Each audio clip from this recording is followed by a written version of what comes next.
All right, guys. So for this video, we're going to start delving into a little bit more upper level topics.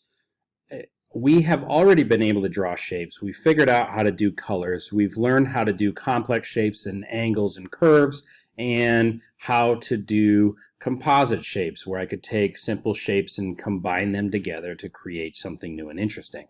Okay, so now we're going to actually look into a couple upper level topics to be able to make the program do what we want it to, and make it easier for us ultimately to draw. We're going to use this when we get to designing games and we want to have like a spaceship move across the screen or move left to right. We're going to end up having to start designing for them. Okay, so the topics that we're really looking at is changing the origin. Okay, right now we have our origin, which is the top left of our canvas. That is our 0, 0. Okay, so we need to know how to be able to switch that to something else, and then how to change our modes for our actual shapes themselves. Right now, if we draw a rectangle, if we're drawing a rectangle, that is automatically being drawn from the top left. If we are doing a circle, if we're doing a circle, that is drawing it from the center position. Okay, so we want to be able to actually change stuff, and there's a lot of ways that we can do that that we're going to discuss. And then we want to be able to discuss how to rotate, because once we're able to translate and change the origin, then we can control how we can rotate. All right, so let's start going into the origin. All right, the origin we already talked about is our top left, and that is at 0, 0. Okay, and that's because my y increases this way and my x increases this way. All right, so this is my origin right here. So when I'm saying, say, 30, 20, if I want to draw something, say a rectangle at 30, 20, I want to draw a rectangle here at, say, 30, 20, it's going to be 30 over from this origin, 30 over, and then it's going to be from the top, it's going to be 20 down.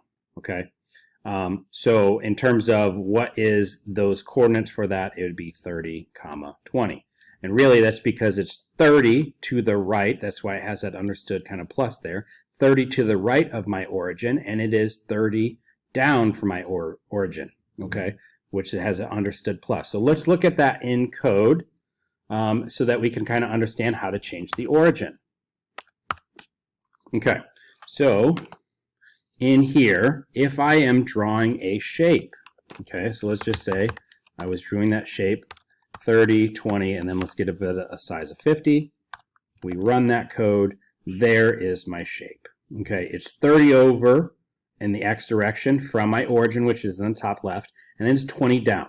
Okay, now if I want to change my origin, the code for that is actually called translate.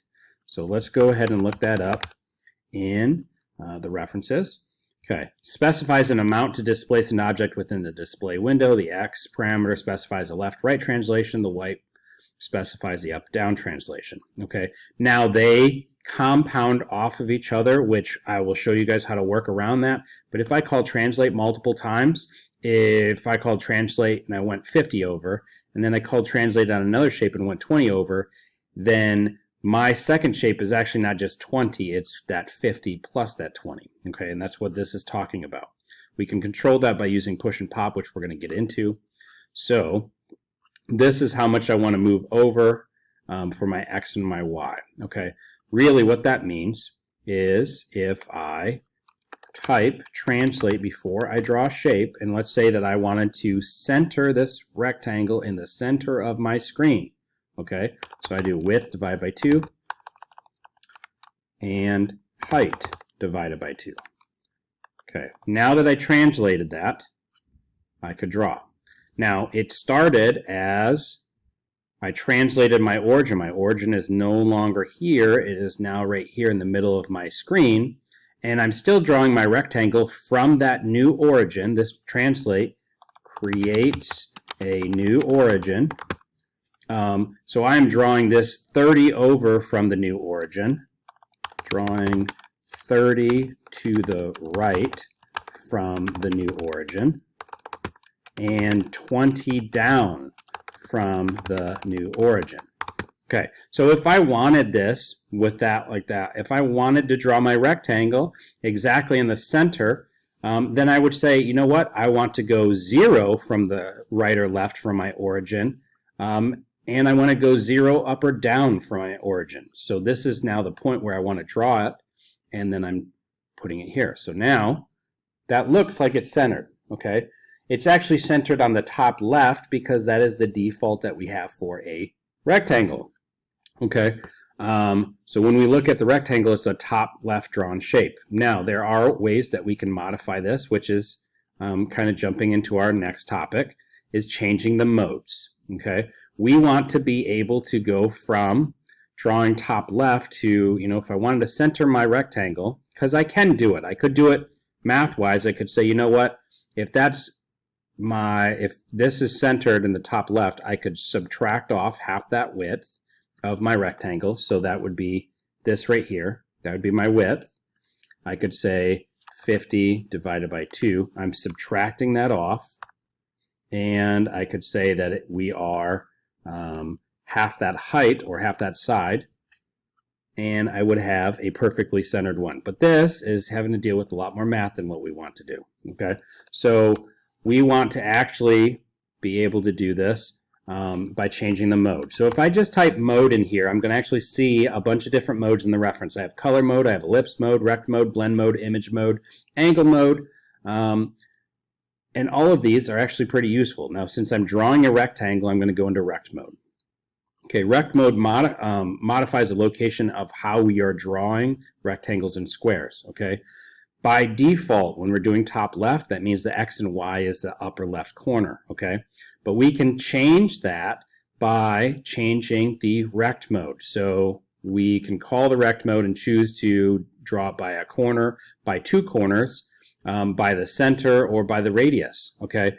If we are doing it by 2 corners, then instead of us actually giving a size component, we could give the location of the top left and the bottom right points, and then it would draw and it would calculate the own width and height.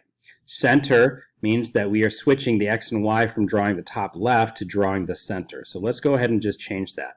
All I have to do, anywhere in my code, I need to call this rect mode, and I only have to do it once. Okay, whenever I want to change it back, I have to actually change it back. Okay, so now just doing that, I changed it to center. That was the point that I'm translating my origin, which now I am drawing my rectangle using that origin. Okay, now if I draw another rectangle and say I want to draw it right over here in this top left, where I used to have my origin, if I did rect 0, 0, and 50, let's do 100 so we can maybe see it. Okay, this is still using the same translate function. I actually have 2 shapes, okay, because this translate is now applying for anything that I'm drawing after that. Okay, one way around this is by surrounding anything that you want to use that you don't want to affect other things, like this translate and this rect mode, with push and pop. Okay, so push basically is like how I'm grouping something. I surround it with push and pop. Now when I run this, this is still center drawn. Okay, that rect mode is in between the push and pop, and think of it like almost like a code block. Okay, but it's in terms of just drawing. All right, now I change the mode, which is in between push and pop, and I also translate it. So the next time, once I got to pop, I go out of that grouping, and now it is no longer translated, and then the rect mode is going back to its default. So this rectangle is drawn from the top left. Now if I have this translate moved outside of push and pop, we already seen that that's applying to it, but if I move this rect mode to say this setup, then it's applying to every single rectangle. So it looked like my rectangle got smaller, but actually it's going off the screen because I'm drawing from the center. So it's actually longer, and it comes out to about here.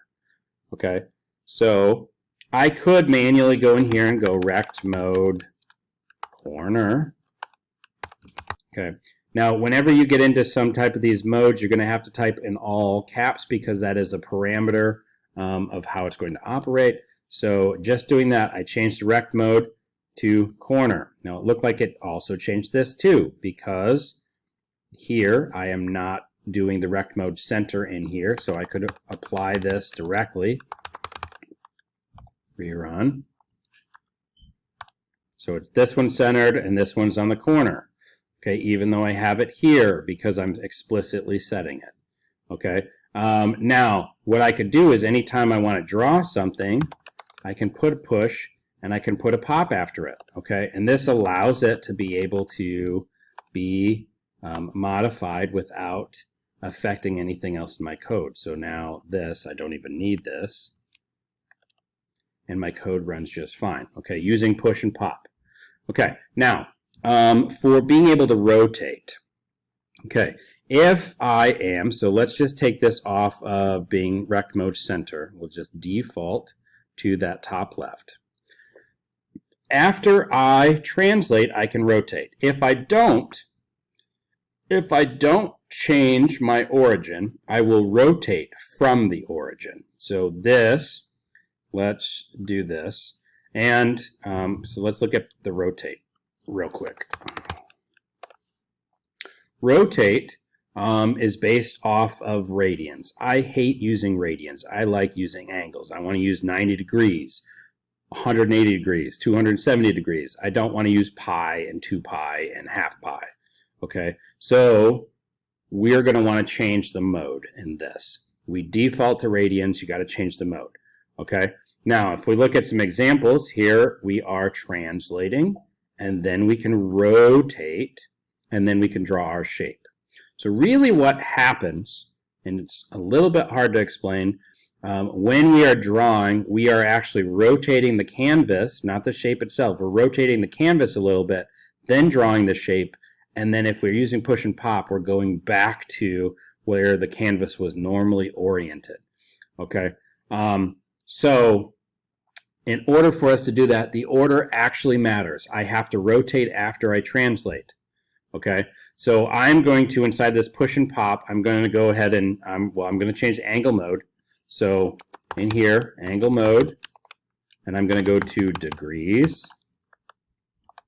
And that's just so that I can use degrees instead of radians. If you like to use radians, you can keep it.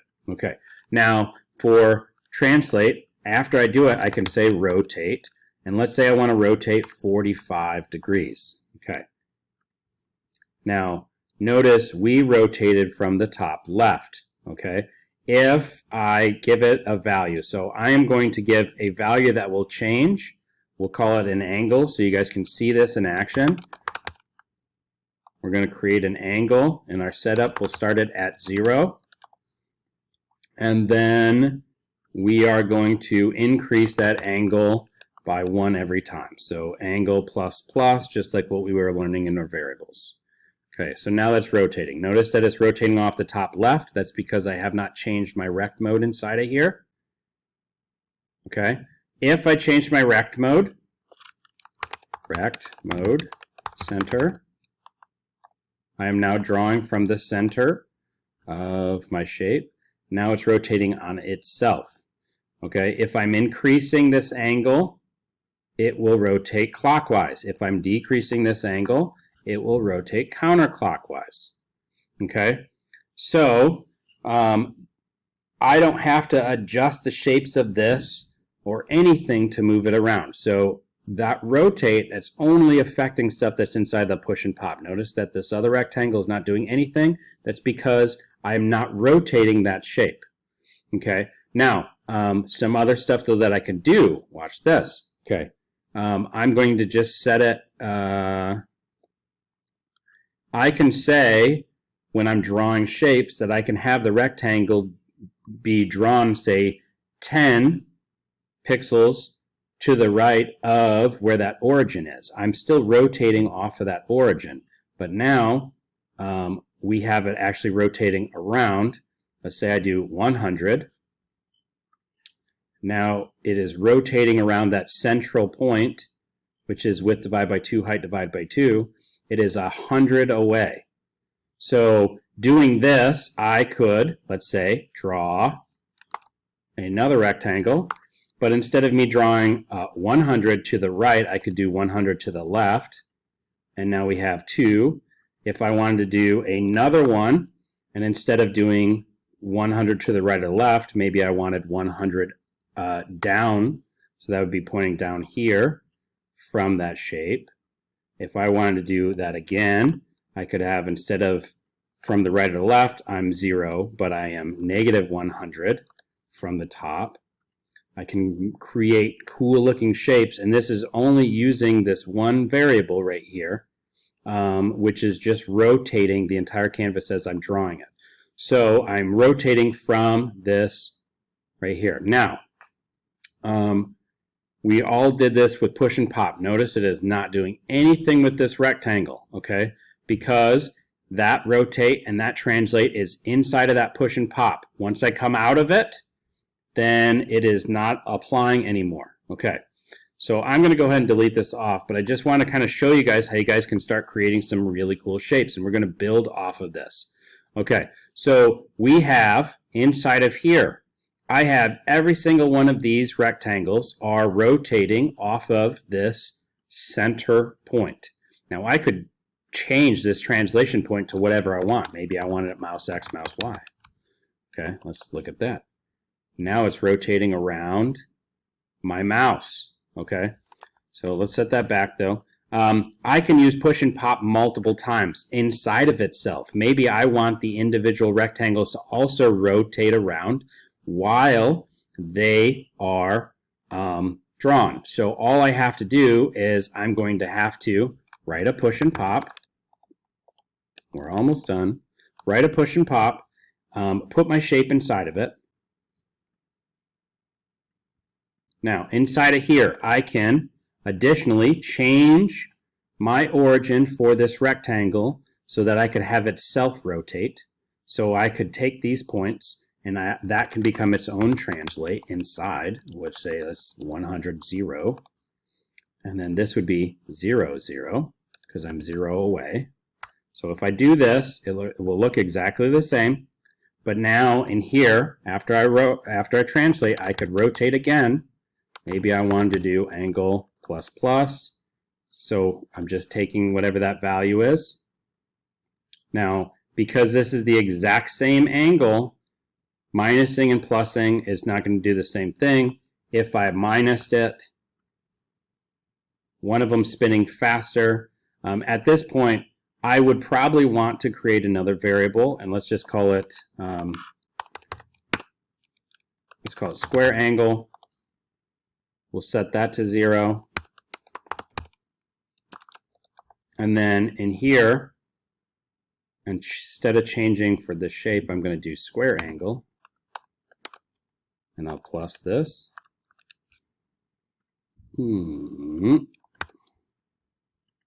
Okay, so now we got one that's kind of rotating but staying that same. That kind of looks cool. Okay, so I have this right here. I can do the exact same thing for every single one of these. Let's go ahead and do that really quick. I'm just going to copy this and then modify some stuff. So 2, 3, 4. Point.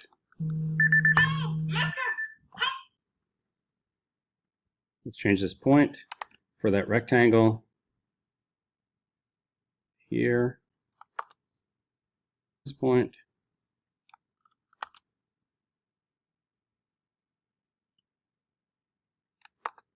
I'm missing one right here.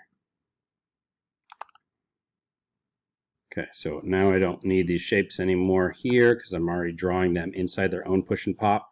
Now we got a cool looking design. I could change all of them by increasing or decreasing that value, but now we have them all rotating inside of push and pop. We get a cool looking effect on it. We could individually just call this S angle. This is a variable that existed outside of push and pop. That means I can touch it anywhere. So I could, instead of having it, because it's increasing by 1 every single time, we could do it all at the end. We could say S angle plus plus, and then it's only increasing by 1, so it will rotate slower. And in this case, it's rotating at the same rate, so it looks like it's not turning. I could do it the opposite way, though, and we get cool effects. Okay, now this is all still rotating everything based off of our new translation point. Once we hit pop, we pop back out to this previous one, which is this previous translate and rotate here. And then once we hit to this pop, we back out again. Okay, so that is, in essence, we have went over changing the origin, how to change modes. We changed modes for the rect mode and for the angle mode to go to degrees, and we played around with rotate. And all of that is dealing with changing the origin from the top left to where you want, and using push and pop to make sure you're properly grouping stuff. All right, that's it. Good luck. Have fun.